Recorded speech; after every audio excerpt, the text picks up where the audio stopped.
Vous avez évoqué la greffe du cœur. Est-ce que vous pourriez rapidement nous en dire quelques mots?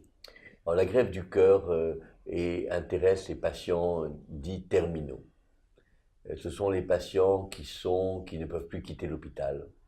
En général, des patients jeunes qui, à la suite d'un infarctus massif ou d'une maladie valvulaire importante qui n'a pas pu être traitée au bon moment, ou une maladie infectieuse du cœur que vous pouvez appeler la myocardite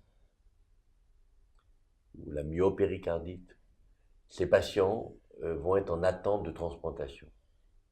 Alors ils vont avoir un bilan pré-transplantation extrêmement approfondi pour savoir s'ils ne sont pas atteints de cancer, s'ils n'ont pas d'insuffisance rénale irréversible, s'ils n'ont pas de contre-indication à la transplantation, et vont attendre patiemment qu'un cœur arrive.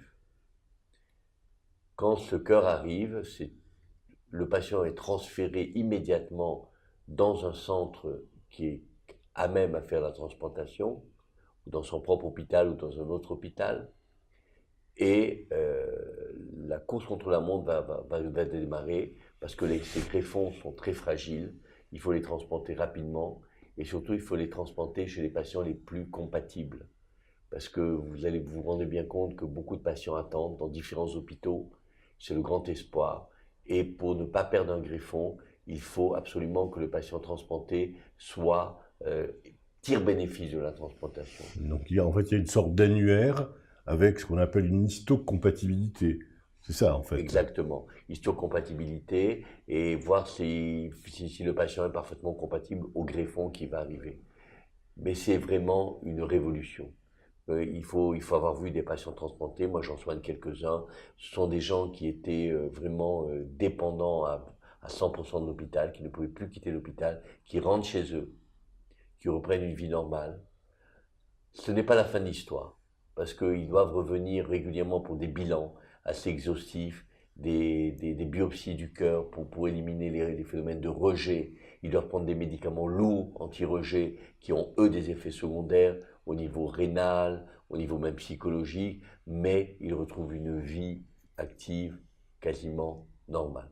C'est vraiment la grande révolution de la médecine moderne. Nous avons des transplantés qui ont été transplantés maintenant il y a 20 ans. Vous avez un recul de plus de 20 ans en fait. On a un recul de plus de 20 ans avec des gens qui ont été transplantés depuis 20 ans, plus de 20 ans, qui vont bien, avec bien entendu les contraintes que cela impose. Le patient transplanté doit être quelqu'un qui doit être extrêmement sérieux dans ses médications, qui doit être sérieux dans son suivi.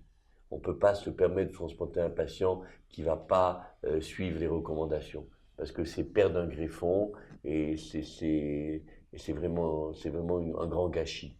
Donc il faut s'assurer, c'est un psychologue qui va étudier le patient pour savoir s'il est apte à bénéficier d'une transplantation, et quand le patient est apte, il en tire bénéfice. Il peut vivre des années avec un cœur transplanté. Ce sont des belles perspectives d'avenir, ce sont de bons espoirs que vous donnez aujourd'hui pour ces insuffisances cardiaques terminales en fait. Mais il ne faut pas arriver à ce stade. Et pour ne pas y arriver, eh bien, je vous invite à voir, à revoir toutes les émissions de Live Doctor sur ce sujet de la cardiologie avec notre invité dont je vous avais vanté les mérites de pédagogue, et vraiment, vous verrez que vous ne serez pas déçus.